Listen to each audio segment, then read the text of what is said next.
Vote পরবর্তী হিংসা মামলায় গ্রেপ্তার খয়রাশুলের তৃণমূলের প্রাক্তন অঞ্চল সভাপতি। 2021 সালে বিধানসভা নির্বাচন পরবর্তী হিংসার মামলায় গ্রেপ্তার করা হলো দুবরাজপুর বিধানসভার খয়রাশুল ব্লকের পাঁচরা গ্রাম পঞ্চায়েতের তৃণমূল কংগ্রেসের প্রাক্তন অঞ্চল সভাপতি কিশোর মণ্ডলকে। রবিবার গভীর রাতে খয়রাশুল থানার পুলিশ তাকে গ্রেপ্তার করে। আজ সোমবার সকালে ধৃতকে দুবরাজপুর আদালতে পেশ করা হয়। পুলিশ সূত্রে জানা গেছে, 2021 সালে ভোট পরবর্তী হিংসার ঘটনায় নাম জড়ায় কিশোর মণ্ডলের।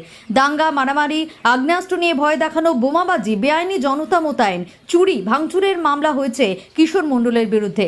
এই ঘটনায় 8 জনের বিরুদ্ধে মামলা রুজু করেছে পুলিশ। ঘটনার পর থেকেই বিভিন্ন সময় তার ভূমিকা নিয়ে তদন্ত চালাচ্ছিল পুলিশ। সেই মামলার সূত্র ধরেই রবিবার রাতে পুলিশ তাকে জিজ্ঞাসাবাদের জন্য আটক করে এবং পরে গ্রেপ্তার করা হয়। আজ সোমবার ধৃতকে দুবরাজপুর আদালতে হাজির করে পুলিশ নিজেদের হেফাজতে নেওয়ার আবেদন জানায়। দুবরাজপুর আদালতের বিচারক তদন্তের স্বার্থে 2 দিনের পুলিশি হেফাজতের নির্দেশ দেন বলে জানান সরকারি আইনজীবী রাজেন্দ্র প্রসাদ দে। তদন্তকারী অফিসারদের দাবি, হিংসার ঘটনার গভীরে পৌঁছতে এবং আরও কোনো যোগসূত্র আছে কিনা তা খতিয়ে দেখতে কিশোর মণ্ডলকে পুলিশি হেফাজতে নিয়ে জেরা করা একান্ত প্রয়োজন। আদালত পুরো বিষয়টি খতিয়ে দেখছে।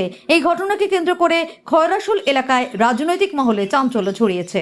3/7/2026 তারিখে খয়রাশুল থানায় প্রবীর ভান্ডারী, রানীপাথর গ্রামের প্রবীর ভান্ডারী, উনি একটা অভিযোগ দায়ের করেছিলেন।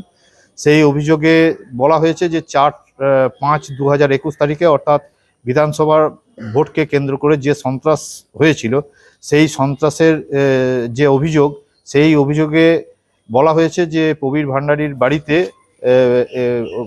অভিযুক্তরা আক্রমণ করেন, গুলি ছোড়েন প্রাণে মেরে ফেলার উদ্দেশ্যে এবং বোম ছোড়েন।